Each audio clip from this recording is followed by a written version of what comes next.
Again, good morning. My name is Jackie McClenney, and I'm Chair of the Board of Directors of Venture Richmond, and welcome to the 2014 Annual Meeting of the Board of Directors. This is a great turnout, and we want to thank all of you for coming and being part of this annual event. Thank you very much. First, there is so much positive momentum in our city right now. We are seeing the work of the city administration, the city council, and so many community organizations making a real difference in RVA. You can see it, feel it, and touch it. The city's population is growing again. Suburban flight has given way to a back to the city movement. Crime is way down. The tax base is growing stronger, and bond rating upgrades confirm that the progress is real. And best of all, we are poised for even more growth, more economic development, and more revitalization of RVA. But before we hear the city's accomplishments and the opportunities ahead, we need to take care of some important business, as this is our annual Board of Directors meeting. The minutes from the February 20th, 2000 board meeting are included in the board member packets, which were distributed to you at the registration table and were sent out by email. And if you have them in front of you and have had the opportunity to review them, I will then entertain a motion to approve the minutes. Okay, all in favor? Aye. Opposed? All right, so the minutes will stand approved from our last board meeting. First, I want to recognize all of the board members, all of the Venture Richmond board members and executive committee members who are attending this morning. So would all of the members of the board of directors please stand and be recognized.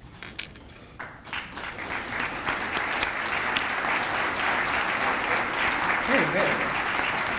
And thank you for your continued service. Next, I would like to recognize the public officials, both elected and appointed, who are with us today. And as you know, it is sometimes a yeoman's task in the event that the glasses aren't working. So, Delegate Betsy Brooks Carr,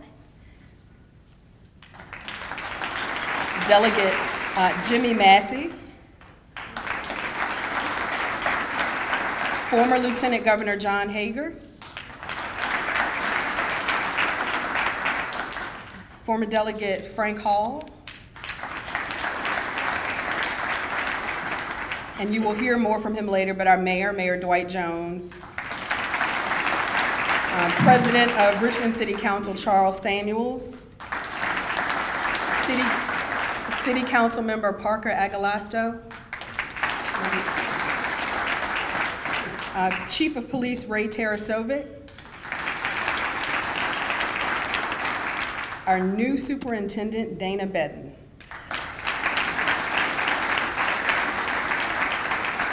Chairman of the Richmond Public Schools School Board, Donald Coleman. Grant Neely, the Mayor's Chief of Staff. And he wears so many amazing hats, but David Hicks. Major Odetta Johnson. And Mr. Peterson, W. Canova Peterson, Hanover Board of Supervisors. And if I missed anyone, please forgive me, or you can wave and I'll be sure to point you out. All right. So now, although you will hear more about this in our comments about the successes over the past year, if you are a contributor or a sponsor to Venture Richmond, really to the city of Richmond through Venture Richmond, would you please stand? That's probably all of you in one way, shape, or form, but thank you very much.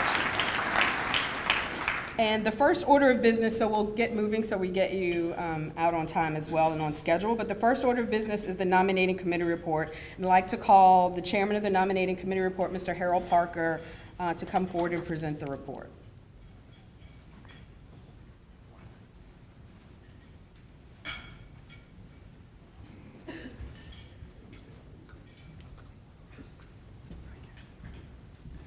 Good morning, everyone.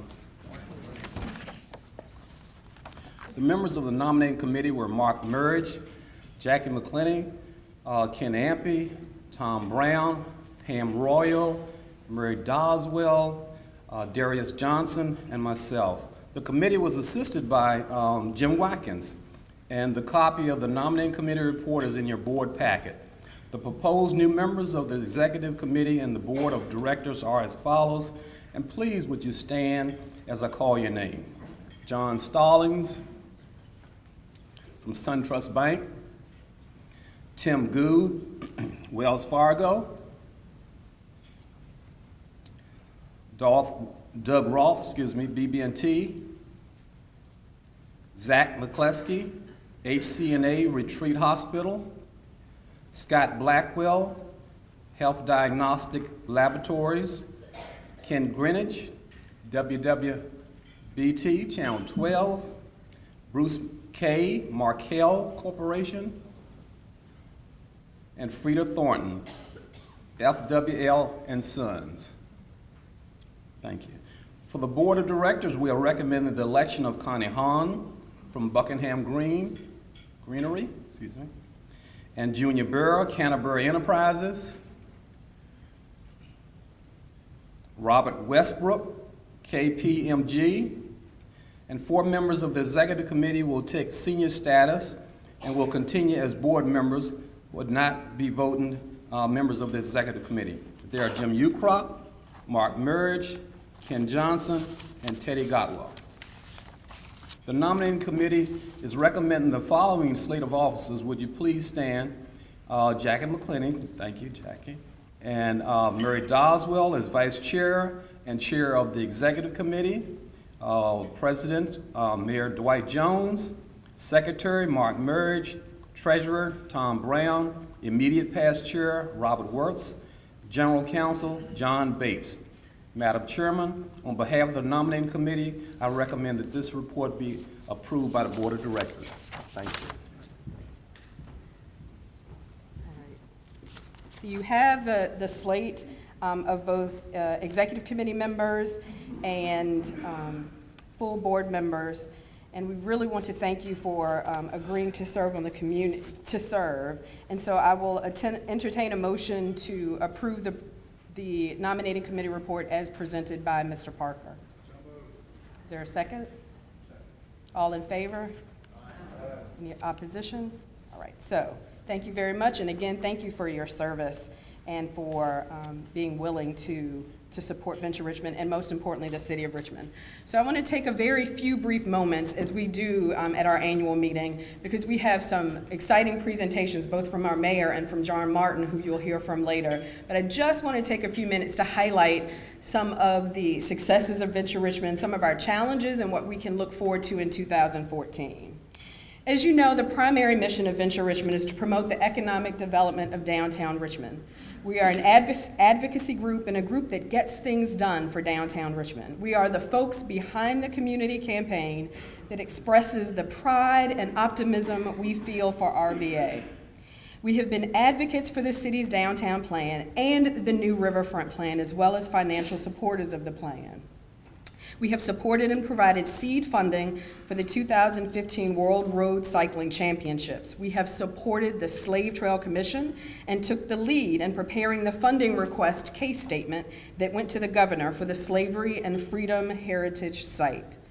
We have advocated for and provided financial support for RVA on Ice, the Cape Pasa Festival on the Canal Walk, Arts in the Alley, G40 Arts Murals, the Richmond Public Schools Teacher Recognition Program, the Richmond Public Schools Living Legacies Program, April 25th, and the VCU Teacher Residency Program, the Shaco Design District, In Light, VCU Broad Street Mile, RVA Holidays, Envision This Urban Design Charrette Process, and the inaugural edition of the hugely popular Fall Line Festival. And we have provided in-kind support for the Dominion Christmas Parade, the RVA Street Art Festival, and the Future of Richmond's Past Art Initiative. Finally, initiative. Finally, we have been one of many advocates and partners in the Loving RVA initiative, which seeks to inform the public and build support for revitalizing Shaco Bottom, creating a slavery and freedom heritage site, and redeveloping the boulevard to provide taxes, jobs, and shopping opportunities for the city. You will hear more about that later in this meeting. We try not to miss an opportunity to collaborate with everyone who is working to make downtown Richmond stronger and more vibrant. One of our most successful partnerships this year was with Capital One, the City of Richmond, and Lewis Ginter Botanical Garden. Last fall, we coordinated a project to re-landscape Broad Street, adding planter boxes, greenery, and colorful flowering plants to the Arts District. Lewis Ginter provided the expertise, and Capital One provided 250 volunteers. We've contracted with Clean Care, Sharon Dabney-Wooldridge, who is here today, to keep it well maintained. We can't wait to see what it will look like in the spring. Our contract with Community Business Group for sidewalk litter control continues to provide good results. The city has outsourced this basic service to Venture Richmond since 1998 with no price increase for that 15-year period. In terms of riverfront development, Venture Richmond manages the riverfront and canal under a lease agreement with the city. Our Riverfront Committee helps coordinate development activity along the canal, ensuring that development is consistent with the master plan, the design guidelines, and the architectural covenants that private property owners put in place in the mid-1990s. We are pleased with the progress that has been made on the Reynolds site and look forward to the next apartment building along the canal, which will get underway as soon as a development agreement can be reached with the city. The Venture Richmond Riverfront Committee and its Architectural Review Committee have given approval to the plans, and we are now working on property transfers that will enable a new section of the canal walk to be completed. Tredegar Green.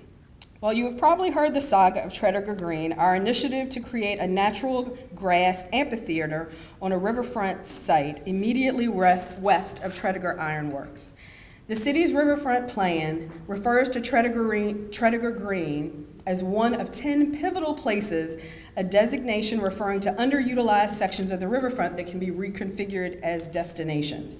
The adopted riverfront plan notes that the parcel, quote unquote, will be available for unrestricted public use, primarily as a passive public landscape, and notes that the former Newmarket parcel will expand the public realm by offering an ideal vantage point to view the river from above and remain a performance venue for the annual Richmond Folk Festival. A year and a half ago, Newmarket Corporation made an incredibly generous gift of over 2 acres of land to Venture Richmond, valued at over $3 million. Through a partnership with Dominion Resources and the city, a new connector road called Browns Island Way was constructed on Venture Richmond's property. Then, in 2013, Venture Richmond donated that portion of the former Newmarket parcel, valued at $1.1 million, to the city. We applied for tax exemption in November 2012 for the remaining portion of the property, which is available 365 days a year to the public as a cultural, historic, and recreational site. The application is currently under consideration by City Council. The application has become controversial for unrelated reasons, but we continue to believe that the parcels qualify under the law because of their public use. In August 2013, 6 months ago, Venture Richmond applied for permission to regrade the amphitheater site and to restore the historic canal that bisects it. We are hoping to get final City Planning Commission approval next month so that we can prepare the site and plant grass and use the site as the new main stage venue for the 10th anniversary edition of the Richmond Folk Festival. There have been many hurdles along the way, but we received unanimous approval from the Planning Commission at the conceptual stage of the process, and we expect final approval in March. The plan is to restore the towpath to its original elevation of 83 feet above sea level. We will restore the width of the towpath to its original 12 feet, retaining the original width and depth of the canal as well. The plan is based on the archaeological work of David Dutton, the former director of Plan Review for the State Department of Historic Resources. It has been endorsed by Greg Kimball, formerly of Tredegar, and now a historian at the Library of Virginia. It has been recommended by the city planning staff and by Tyler Potterfield, the city's historic preservation officer. In addition to landscaping the property, we would like to be permitted to soften the side slopes of the canal so that they are not a safety hazard, but this would involve filling in a small amount of wetlands, which triggers federal and state regulatory processes that we are told could take another 6 to 9 months. We may be forced to abandon that aspect of the project in order to move ahead on the most important features of the amphitheater. Venture Richmond has been careful to design the project to allow for the future rewatering of the canal and possible introduction of canal boats to Maymont. The Folk Festival has become one of Richmond's most cherished assets. It needs a permanent home on the riverfront. We want to be ready for the 10th anniversary, but we may have to ask for your indulgence and patience if the new venue is not complete by October. Festivals and events. Venture Richmond is proud to be the leading producer of major outdoor events downtown. In 2014, Dominion River Rock will again be co-produced with the sports backers on May 16th through the 18th. We are currently working to add a world premiere dirt velodrome cycling event, as well as a unique art project that involves the active participation of military veterans and honors wounded warriors and other veterans on Armed Forces Day. To make this happen, we are currently working through a parking issue with city zoning officials. Stay tuned to see if we are able to pull this off. The Second Street Festival celebrated its 25th anniversary last year in Jackson Ward, thanks in large part to budget support from City Council. This is the oldest and most successful African American street festival in the country. The 2013 Richmond Folk Festival was nearly a washout last year. As you may recall, we experienced heavy rains all 3 days. It created a substantial financial loss for Venture Richmond, but it was considered a huge success by the 100,000 rain-soaked attendees, about half of our normal attendance. And on the bright side, we achieved record-setting donations per capita. We are constantly seeking sponsorships for the Folk Festival and all of our events, so please let us know if you would like for your company to be a partner on any of our free events. We are very, very appreciative of our Folk Festival major sponsors, including Altria, Dominion, the Community Foundation, Meade Westvaco, Richmond Times-Dispatch, Genworth, CarMax, VCU, University of Richmond, the National Endowment for the Arts, Union First Market Bank, Loveland Distributing, and New Market Corporation. Easter on Parade this year on Monument Avenue is scheduled for April 20th. Friday Cheers kicks off on May 2nd. RVA Fireworks on the James, sponsored by Dominion and Meade Westvaco, is tentatively scheduled for July 3rd with world-class fireworks by Grucci. TEDx RVA. On March 28th, Venture Richmond will help lead the production of the second TEDx RVA at the November Theater in the Arts District. The inaugural event in the power plant building last year was a sellout. Tickets for next month's event went on sale last week, and you do not want to miss this celebration of the diversity and creativity of Richmond's best and brightest. The event is sponsored by Capital One, Health Diagnostic Laboratories, and Owens & Minor. Please go to the TEDx RVA website today to get your ticket.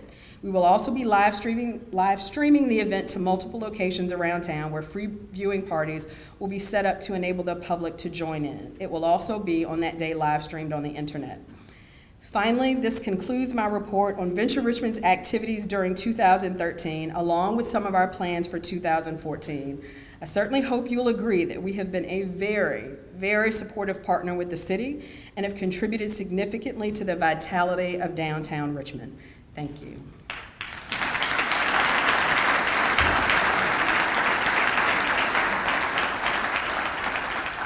It is now my privilege to introduce the president of Venture Richmond and the mayor of Richmond, Mayor Dwight C. Jones. Venture Richmond has been proud to team up with the man that Richmonders elected to lead this city into the future.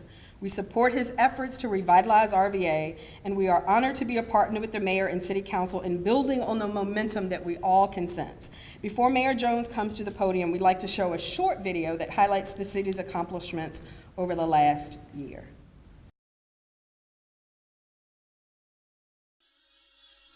Momentum, drive, purpose, dedication, a bold vision. RVA is standing tall and the world is noticing. The Jones administration has a bold vision for the future and eyes on the big picture. There is a vibe in the city of Richmond that we're on the cusp of great things. The city is growing, the city is abuzz, it's alive. Our best days are in front of us and not behind us. And we recognize the need to keep this going. Businesses are opening, the restaurant scene is exploding, and downtown is cool again. We envision this city, as many of our partners envision this city, as being an entertainment hub, a growing restaurant scene, a center of productivity, and a good place for people to live, work, and play.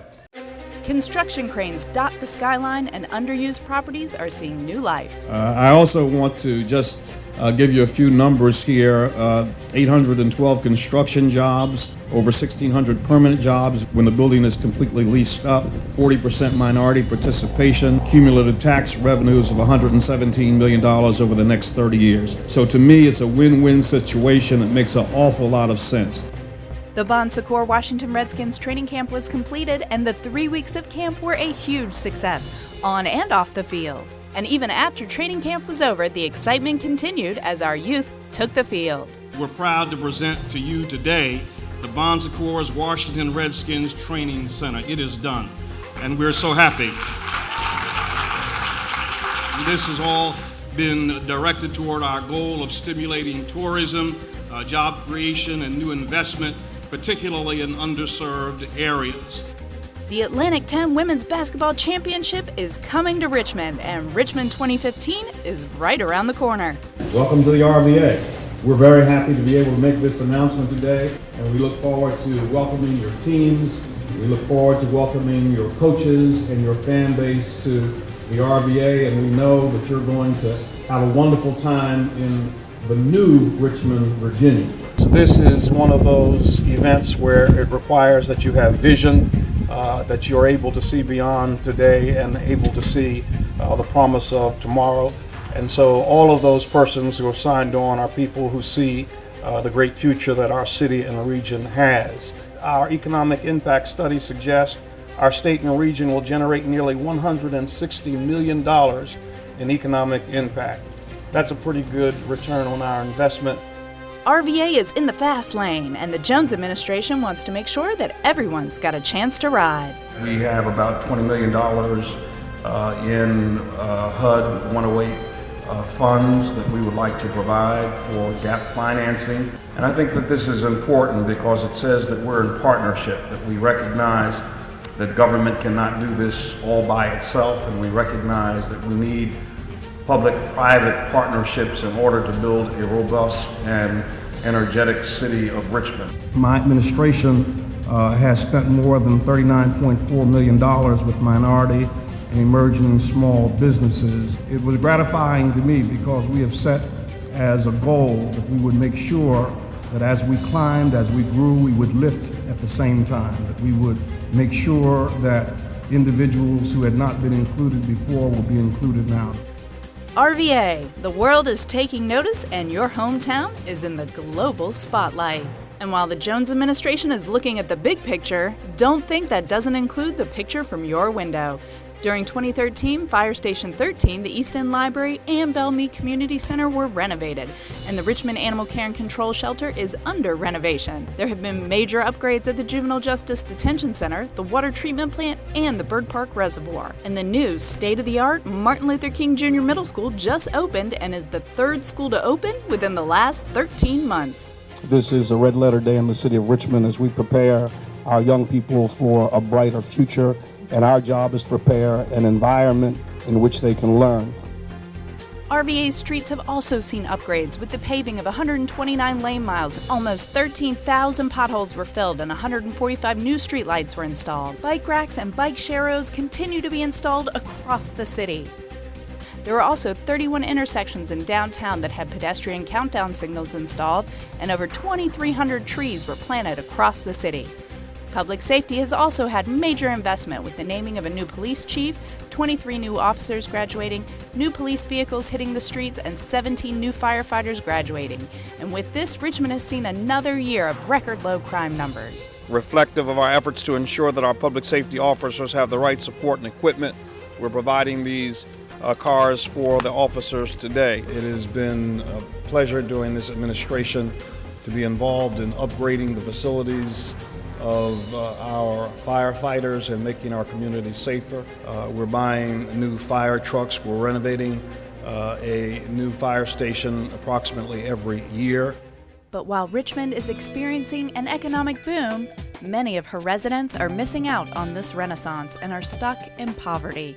The Jones administration is laser-focused on reducing these numbers and improving the lives of all of Richmond's residents. Sometimes I hate to have to mention this, but it's extremely important that we recognize that while all of these wonderful things are happening, we still have a city where a quarter of the residents here live in poverty, and we have to address that.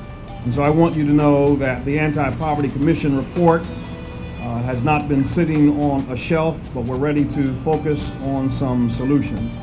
An implementation plan has been devised to move forward with the pursuit of each of the 5 major recommendations. Those 5 areas are workforce development, economic development, transportation, education, and redeveloping public housing without displacement. The mayor also has made job readiness and training a top priority. The number one recommendation of our poverty task force was this workforce innovation notion, and we are able to stand where we stood a couple of months ago as we began this work, and now it is completed, and we're here today to cut the ribbon for a state-of-the-art training facility, the City of Richmond Center for Workforce Innovation. This is a great day, isn't it? And as everyone knows, education is the key that unlocks all doors. And with the new middle school open, libraries being renovated, and the Mayor's Youth Academy supporting the next generation, there is no limit to the potential of our youth. Educating our children is a clear priority for the city of Richmond. We have to make sure that every one of our young people has an equal chance to have success in the world. You are the key to the city's future, and it is my hope that you will continue your training, your education, go off to school, and I'm hoping that many of you will come back to the city of Richmond.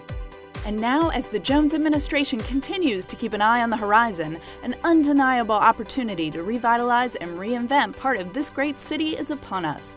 The Revitalize RVA plan is the key to continuing the economic development momentum that has engulfed RVA. It will bring life, history, and needed amenities to an often overlooked Shockoe Bottom, and it will open up underused property on the boulevard for massive redevelopment, with tax revenue and job opportunities that our city and residents desperately need.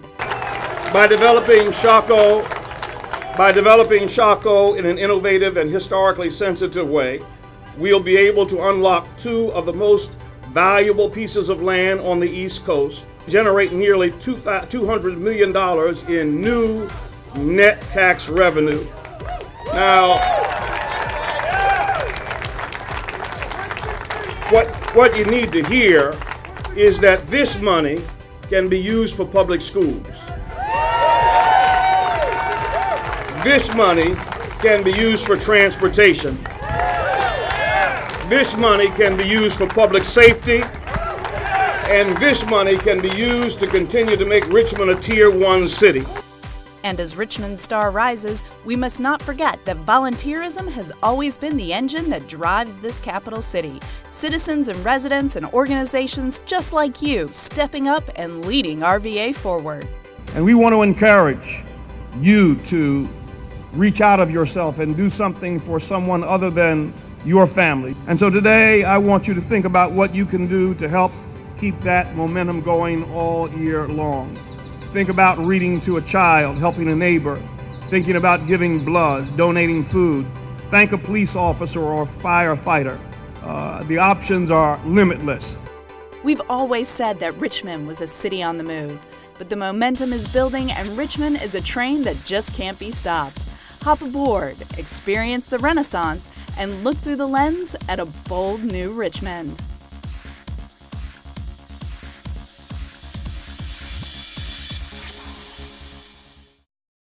Please join me in welcoming Mayor Dwight Jones to the podium.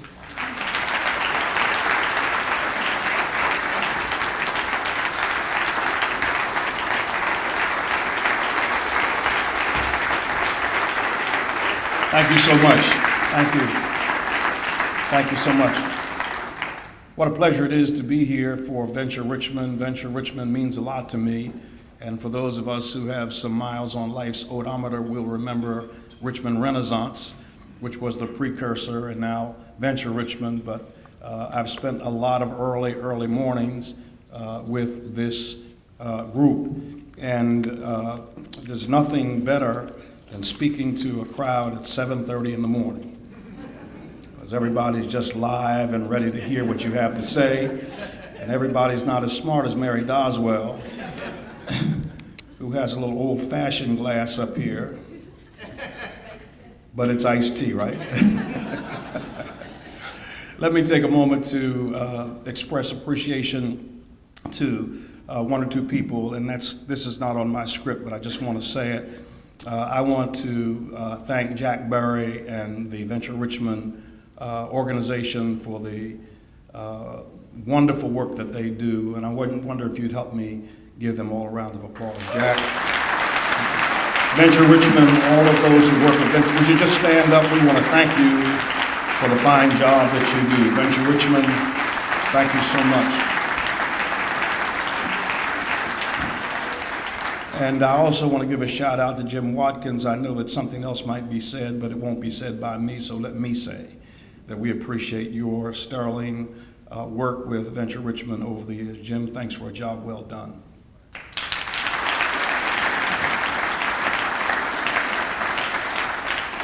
And the video that we just saw gives me a lot of credit for a lot of things that have happened, but this is not a solo journey. This is a partnership, and I've said from the beginning that I would lead in a collaborative way. And so I do want to thank the members of City Council for their support over the last 5 years, and if there are members of council, would you just stand and be recognized, members of Richmond City Council.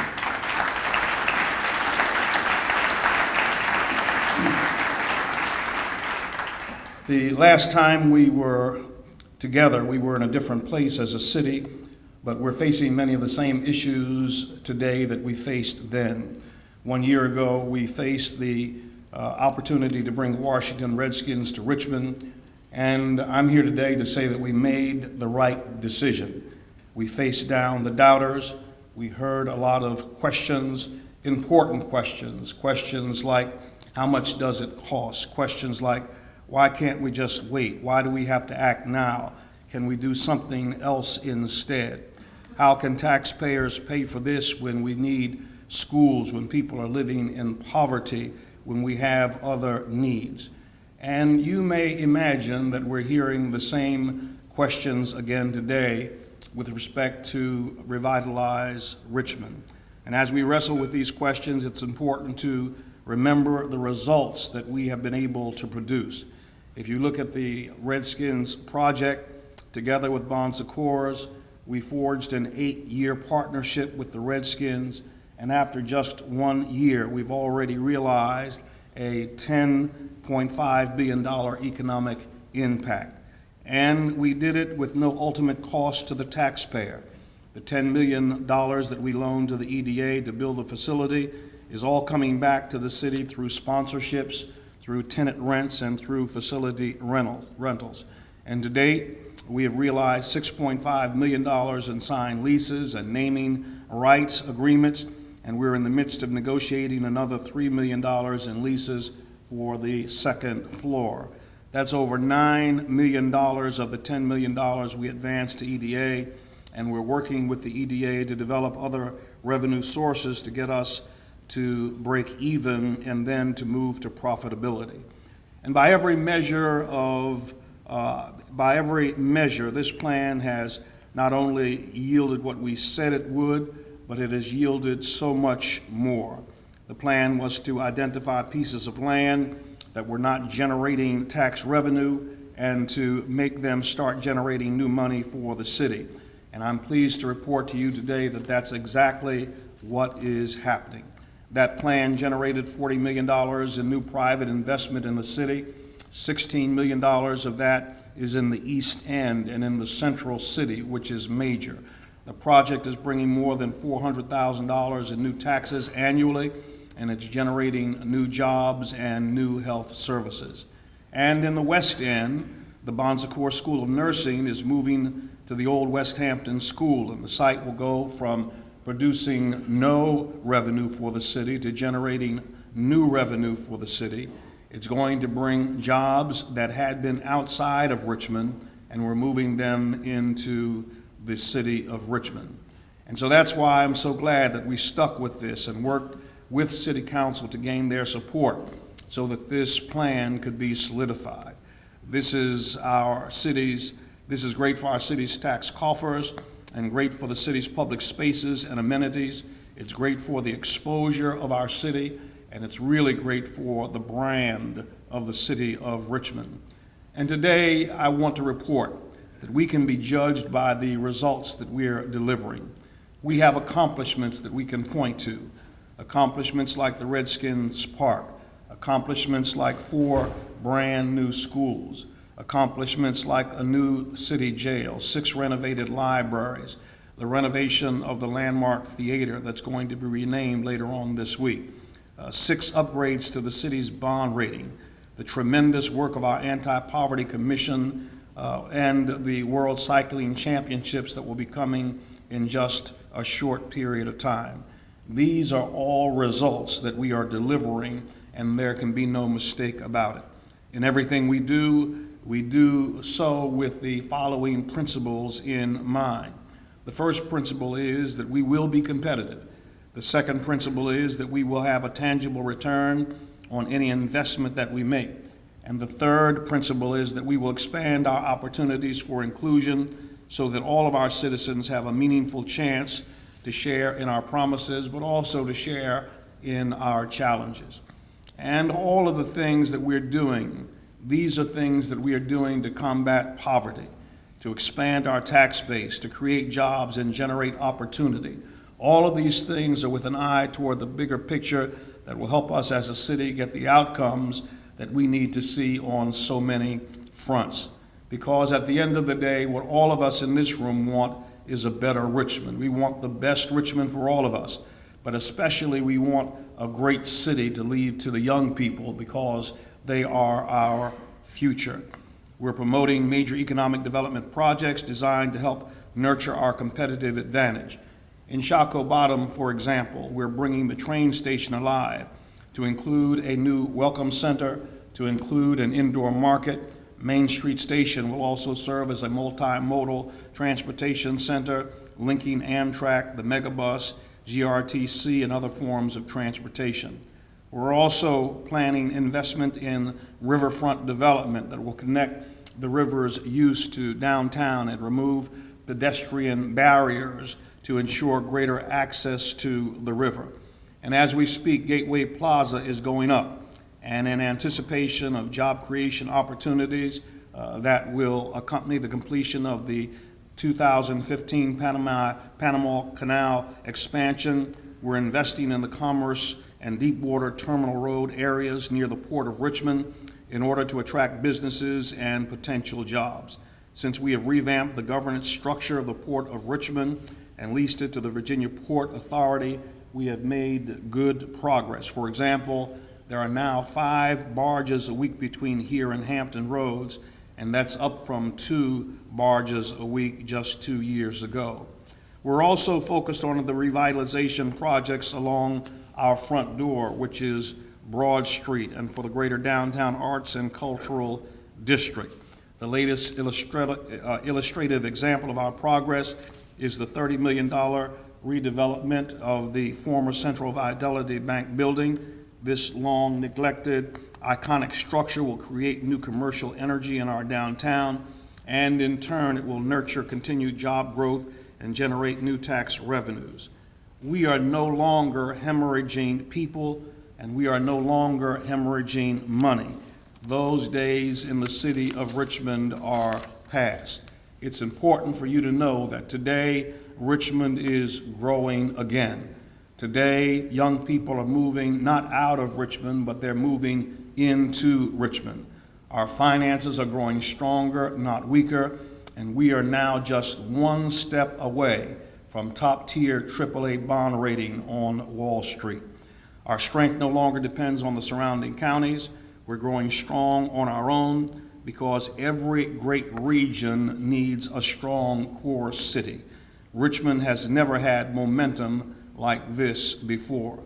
But what I know is that unless we seize the momentum and make bold new moves, we'll be stuck where we are, and we will not be able to go where we need to be.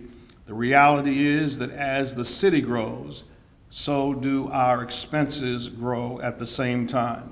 Our public schools, our roads, our numerous other services, simply stated, need more money. And the best option for us is to expand our tax base to generate more property tax and sales tax revenue. And that's what Revitalize RVA is all about. And let me thank Venture Richmond again for the strong support you have shown in support of this bold plan to revitalize our downtown. Now, I want to be clear this morning. The Redskins project was about more than football. And just like the Redskins project was about more than football, the Shaco plan is about more than baseball. Revitalize RVA is about creating good, living wage jobs that people can get to. It's about taking non-revenue producing parcels of land and ensuring that they are strategic revenue generating properties for the city. This plan is about investment that will generate new money that we can use for schools and neighborhoods. And I know that I'm talking to a business crowd today, so agree with me that this is good business. We all know that our schools need a lot of help, and it's going to take more money. Our neighborhoods need sidewalks, and it's going to take more money. We need more streetlights, and it's going to take more money. Chief Tarasovic will tell you that we have vacancies on the police department, but it's going to take more money. And so where is the money going to come from is the rhetorical question that I know you're all asking and waiting with bated breath to receive the answer. We could generate it by raising the real estate tax rate, but we're already the highest paying person. We already pay the highest taxes in Central Virginia, and this hits everybody hard, rich, poor alike, and that's not a good option. Or we could get more people to shop in Richmond to generate more sales tax revenue. But that's not going to happen because we don't have a general retail core in the city of Richmond north of the James River. Years ago, we all remember with great thoughts of nostalgia Tallheimers and Miller and Rhodes that anchored downtown as retail centers. But those days are past, and we haven't had that since then. Today, when our citizens go shopping, they pay a sales tax that sends money to Henrico and Chesterfield, and the 1% that localities get, they are able to keep it in their coffers. That 1% translates into millions that help the counties enjoy lower real estate tax rates and that help the counties to pay their bills. No other capital city would settle for that. And I want to tell you today that neither should the city of Richmond. The city has the highest tax rate in the area, $1.20 per 1,000, and we also have the highest poverty rate at 26%, equating to over 50,000 people in the city of Richmond that live in poverty. Anything short of bold and intelligent actions to address this reality is absolutely unacceptable. And so Revitalize RVA is a bold plan. It's a jobs and economic development plan designed to generate as much new tax revenue as possible by unlocking the potential of two of Richmond's major undeveloped sites.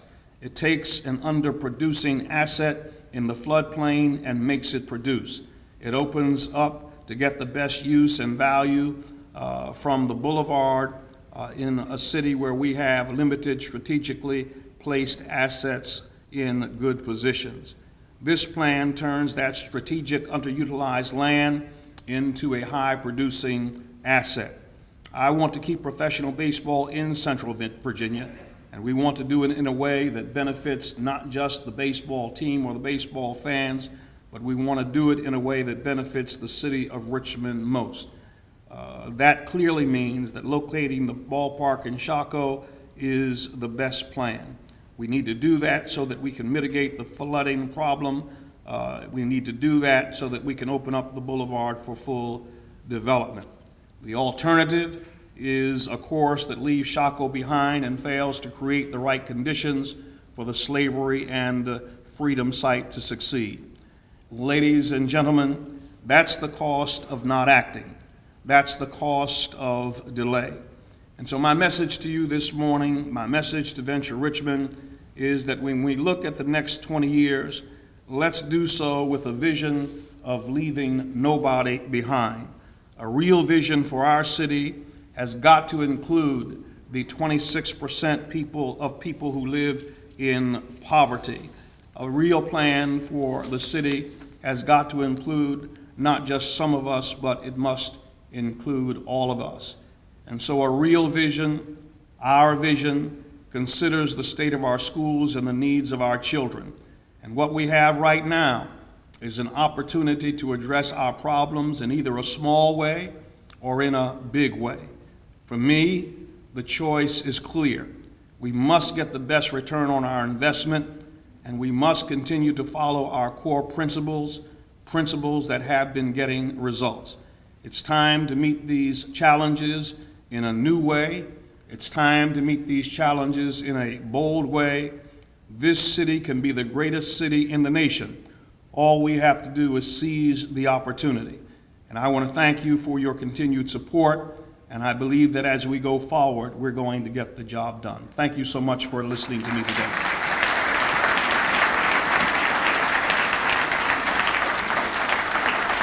Thank you so much. Thank you. Thank you so much.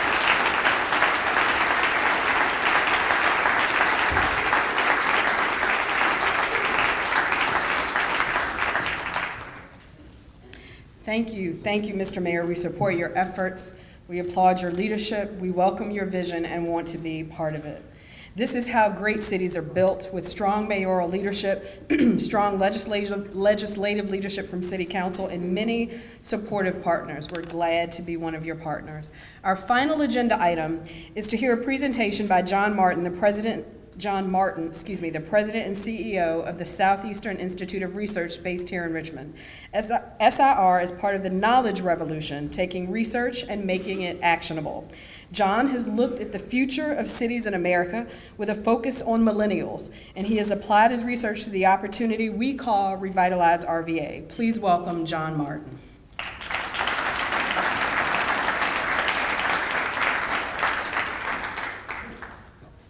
Well, good morning. We have been around for a long time and have done a lot of studies over the years. One of the categories that we've been fortunate to work in is the travel and tourism category. Way before I came involved with SIR, we did the research behind Virginia's for Lovers and said, we got to make Virginia sexier in the wine country, and just a host of attractions from Colonial Williamsburg to Mount Vernon to Monticello. So the folks at my shop have a sense of what works and doesn't work in the travel and tourism industry, and that's the lens I want to bring today to talk a little bit about the mayor's plan. So I'm going to take us through three topics. One is, how do we define success? And what are the experiences in other cities? And then what we think is our imperative, and I hope you'll agree with me. And this is going to be a fast presentation. In the next 15 minutes, we're going to cover all these topics and really relate it to the mayor's development plan. So let's start with defining success. Defining success is so interesting. It's the lens that we have to do a lot of work on in our company when we help other companies to figure out what's going on. And when we look at the conversation that's gone on, so far it seems like the talk is all about baseball, about where to put the baseball stadium.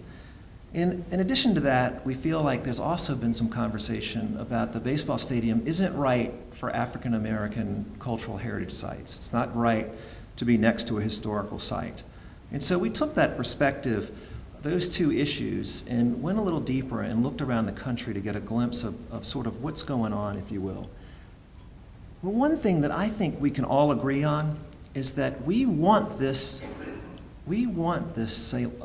slavery and freedom heritage site to be successful. I mean, nobody I've talked to has said anything but that. We want this to be successful. So the question becomes, what is going to be success? How do you measure success? And if you think about all the different stakeholders that are involved in this, everybody has their own definition. There are as many definitions of success as there are stakeholders, it seems.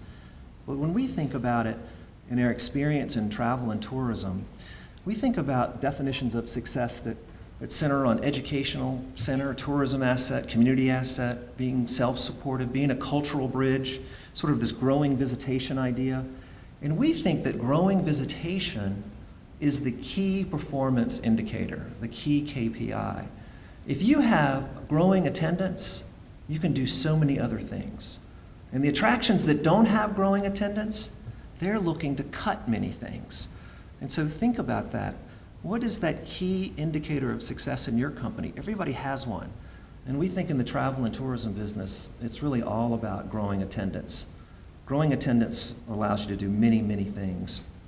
And we have many things to do. This is the most incredible site. To be able to package this site and educate millions of people over the years to come is going to be a wonderful legacy for everybody in this room and everybody around Richmond. This is something to be very, very proud of in a way that we can address our history in a positive way and look out and tell the world about what we have. So what's going to make this successful is the fundamental question. How are we going to make this work? And so what we did was to turn to other cities, and we spent the last couple of weeks looking at other historical cultural heritage sites, African American museums and slavery sites, and tried to get to the bottom of what's working and what's not. And so I want to take you through 3 fundamental findings. The first one really surprised us. The idea of this category. This category is actually pretty big. We went to one source, Wikipedia, which is not the source for most things, but it is a good source when you want to just find out real quick what are the lists out there. And when we arrived at the list of African American cultural museums and exhibitions, we were so surprised. The list just went on and on. We started counting these up, and then we ran across a wonderful expose in the New York Times, maybe a little more credible source than Wikipedia, and they counted 200 sites, 200 locations and exhibits on African American heritage cultural sites. And we went, wow, that is so interesting. And as we read their article and then talked to other people and sort of did a snowball sample, talking to different people around the country, we were pointed towards some examples. And the examples really gave us finding number 2, which there are varying degrees of success. That while there are these 200 sites, not all of them are performing well. Some are performing remarkably, but some aren't. And so I've just got a few random examples for you. The Tubman African American Museum in Macon, Georgia, has opened in 1981. 30 years running, it's doing a great job and is a great model for people to look at.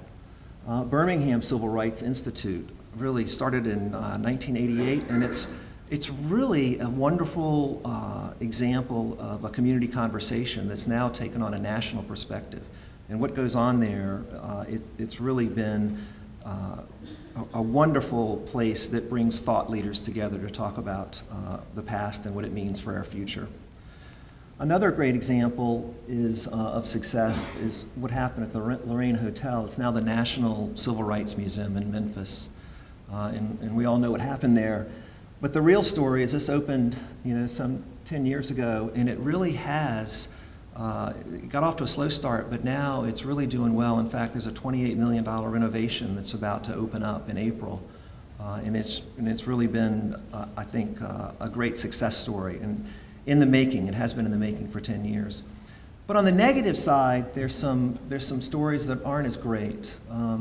The August Wilson Center of African American Culture in Pittsburgh, it's not doing quite as well as those other 3 I mentioned. It opened in 2009, 20,000 attendance when it opened, and now it's down to under 10,000, and they're in default on some of their financial obligations. Reginald Lewis Museum in Maryland, African American History and Culture, Baltimore, Maryland. There, they opened in 2005, projected 150,000, and in the past 5 years, they've gotten just under 40,000. And they too have a little financial issue that has crept up. Another one, kind of closer to home maybe, is Greensboro, North Carolina. This is the International Civil Rights Center and Museum. And if you know your history, this is the famous site, the Woolworth site in February 1st, 1960, the lunch counter sit-in.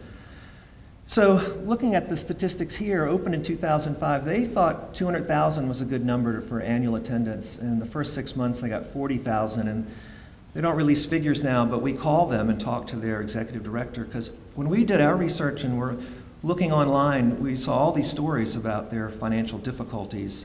And really some stories about are they going to make it? You build this great civil rights museum and no one comes, and now they're having to go back to the city to get more money.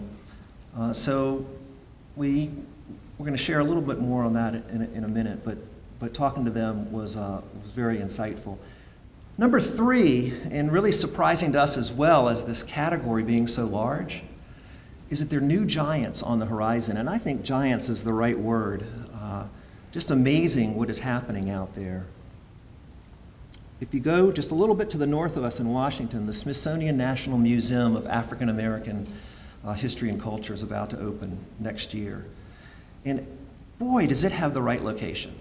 It's on the mall, right next to probably the site you have to go to as an American. It's on your job description as an American. You got to go to that monument. And so within sight of that is the perfect location. And they're projecting 4 million people a year are going to come to this museum. And just like most museums, African American cultural heritage museums, they're going to have a significant display and exhibitions on slavery. Another one, just to the south in Charleston, the International African American Museum, Charleston, South Carolina, 2018 opening. And they're putting this right across from the South Carolina Aquarium and sort of right on the Cooper River where they're going to have, they have other attractions as well. So this is a 42,000 square foot facility that's coming. Another one, Atlanta, opening in 2014, National Center for Civil and Human Rights. This land is right next to the Coca-Cola exhibit in the Georgia Aquarium. And Coca-Cola gave the property here. It's a $100 million project slated for 2014 opening. And then one that is sort of perplexing to me, but nevertheless, National Slave Ship Museum is slated for New Orleans. We have a question mark here because it hasn't been approved yet, but all the due diligence that we could do says that it's close to getting approved. It's been in the discussion in New Orleans for 10 years. New Orleans is becoming sort of the museum market of the world. So those 200 museums, cultural heritage museums, African American cultural heritage museums and exhibits, it's really 200 plus, and it's 200 plus with a lot of big names to come. And when we look through all this, we had a new appreciation for Governor Wilder and his talk about raising money. All of these museums are raising money and trying to get money to fund their construction in their endowments in the case of a couple of them. So with so many of these online and coming, we have to ask this question as a marketing group, are there enough visitors to go around? Are there enough people to make this successful? So what's going to make ours successful? How are we going to make this thing work the way we really want it to, that has continuing visitation growth, that allows us to do so many other things? So we probed a little deeper on 3 case studies that we were pointed to. The Freedom Center, which is in Cincinnati, the International Slavery Museum in Liverpool, and the National Civil Rights Museum, the Lorraine Motel in Memphis, Tennessee. And let's go into each one of these just a little deeper. We're going to start with the Freedom Center. This is on the banks of the Ohio River in Cincinnati, and it's a beautiful building, beautiful museum built right on the banks of the river, on the north bank of the river. In fact, that's important because the history here is that was a point that a lot of slaves made it across the river through that Underground Railroad. And so this museum's a story about the Underground Railroad. And it's interesting, the location, before they could build this, they had to do a lot of engineering work to sort of reclaim the floodplain and to make that work. And when we heard that part of the story, we said, this sounds vaguely familiar. But look where they decided to locate it. Right between 2 football and baseball stadiums, the Bengals and the Reds. And so building this museum was done just a year after these other 2 giant stadiums were opened up. But I want you to take note of sort of what's around that museum. There's a lot of open area. And that really created a problem. And the numbers sort of say it all. The original budget for the museum when it opened in 2004, $12 million. Today, or in 2012, 4.6. Shortfall, their workforce they had to reduce really dramatically. And a lot of articles about how they are not doing quite as well. In fact, this museum had to merge with Cincinnati Museum, sort of the city museum, if you will. So we called up there and we talked to Miss Sharir, and she's head of the organizational culture for this center. But more importantly, she was there 2 years before it opened. She was part of the planning team. And so she was the one people said, you got to talk to her. And she had a lot for us.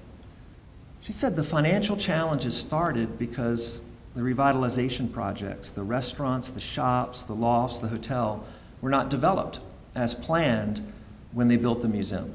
Originally, it was all planned to be part of one big development. So she said the people in Cincinnati didn't have a reason for coming downtown. They would be exposed to it by going to the games. The stadiums were important for that trial, but then to be able to stay down there in the hub of excitement, that wasn't there. And so she said that's what really cursed us at the very beginning of this. And she went on to talk about this negative reputation spiral, and we know this from other categories.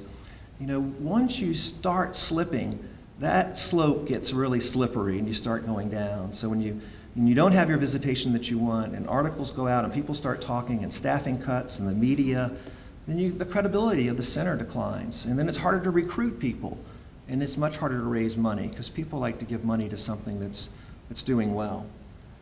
And then development came to the rescue in Cincinnati. 6 years after planning, the revitalization occurred, and visitation at the center is now turned around.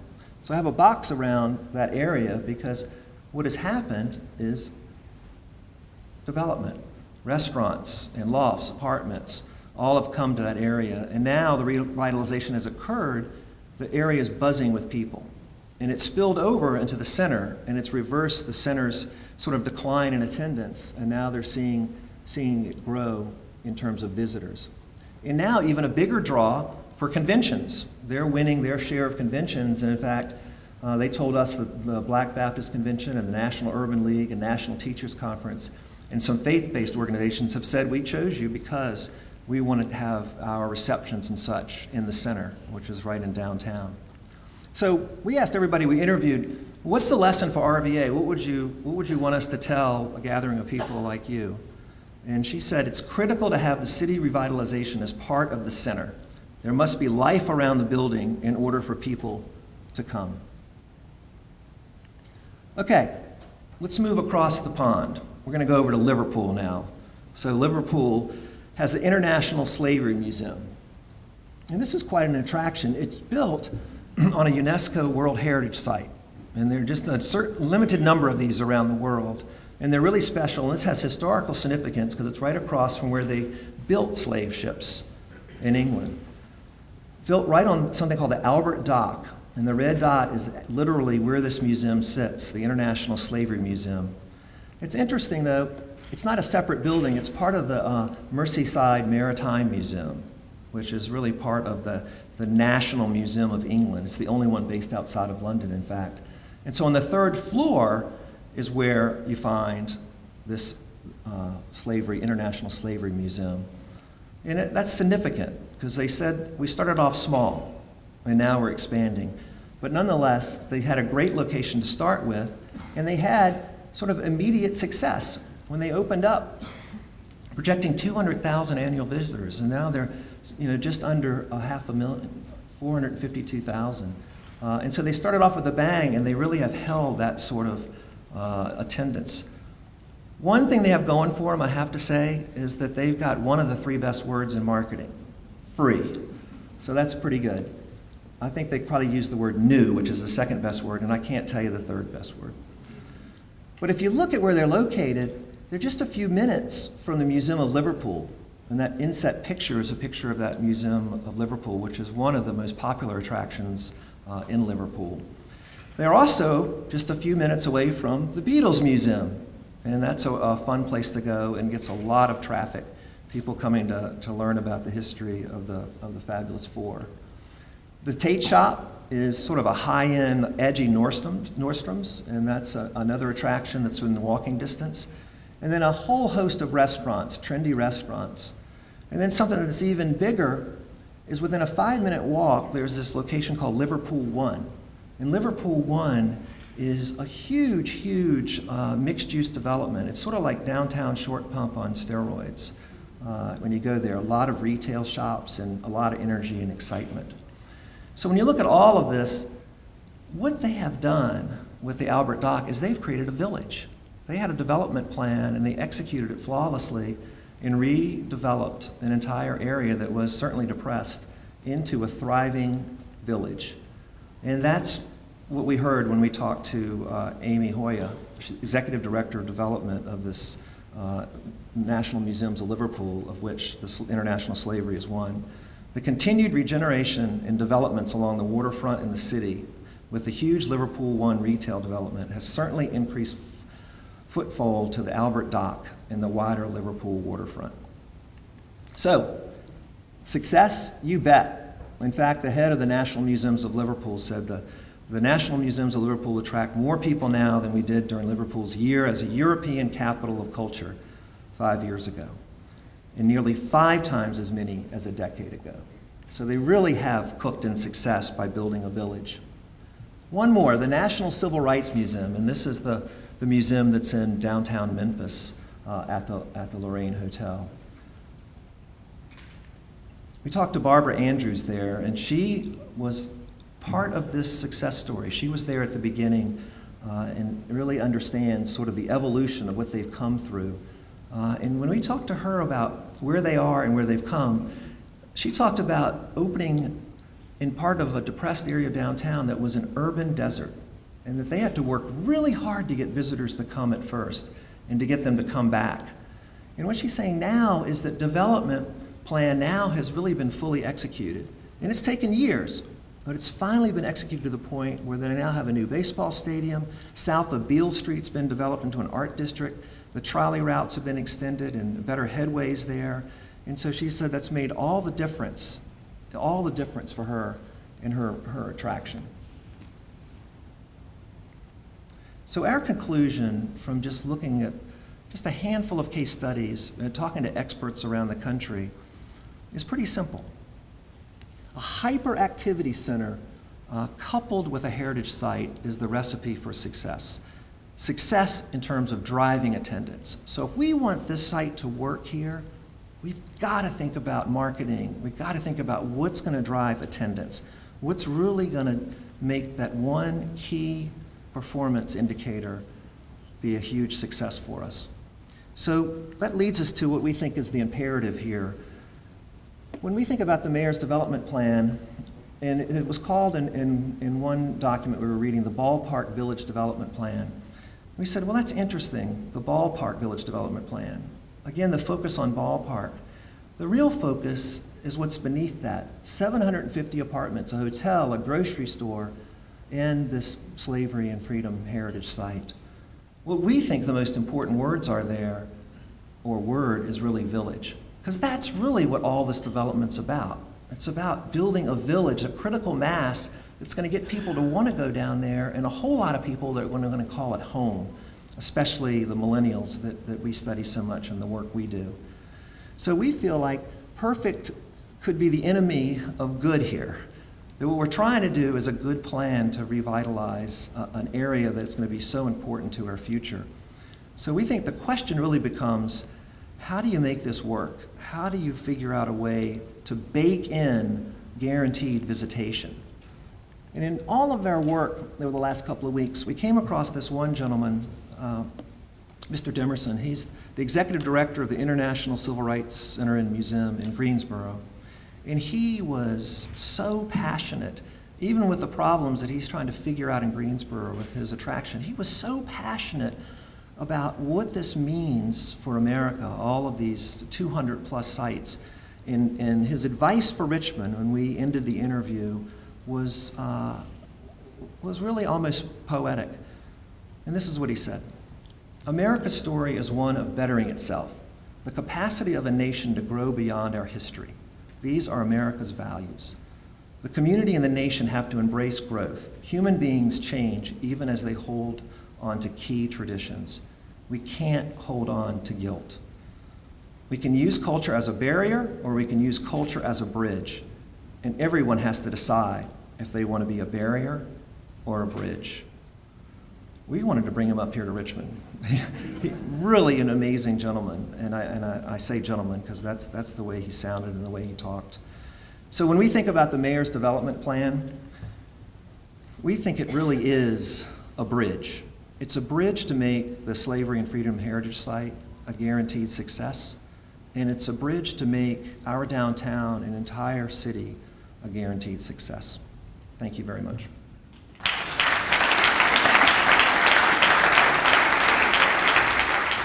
Goodness, thank you very much, Mr. Martin, for the presentation. Before we adjourn, before we conclude, I want to take this opportunity, as did Mayor Jones, to recognize, I really wanted to tell my own personal story this morning, Jim, about you, but I will not do it since it would require going back to maybe elementary or middle school.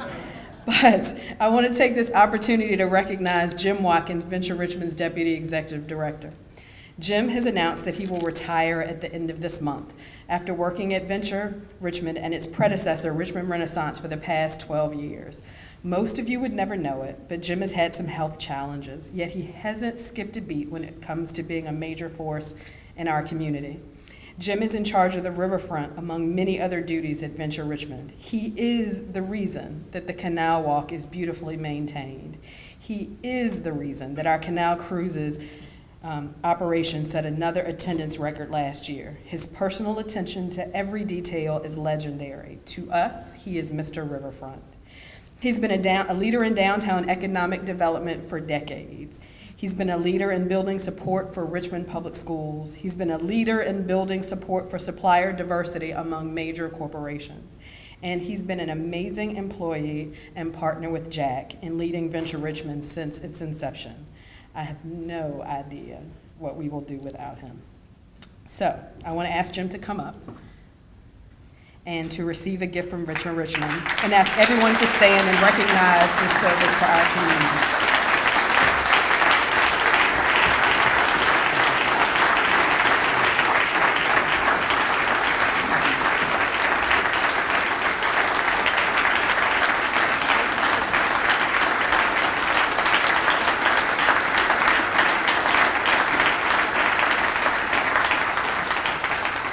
I truly don't believe that there are any written words on a piece of paper that can express the dedication, loyalty, commitment that Jim has had, not just to Venture Richmond as an organization, but to the people of the city of Richmond and to downtown development. There really, truly are no words, and we cannot express our gratitude enough. Thank you so much, Jim.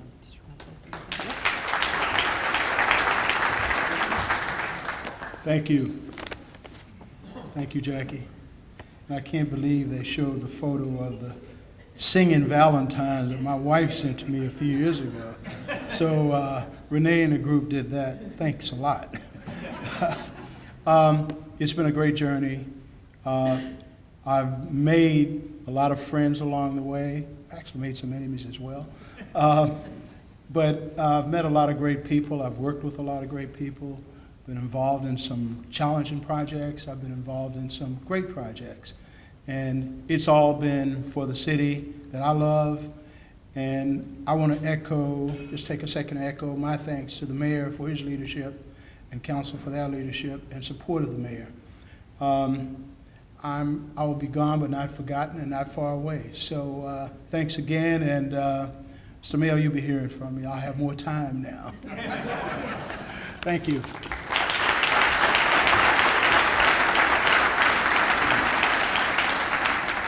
And so with that said, on a very both sad and positive note, this concludes our winter meeting. Thank you all for coming this morning. We are adjourned.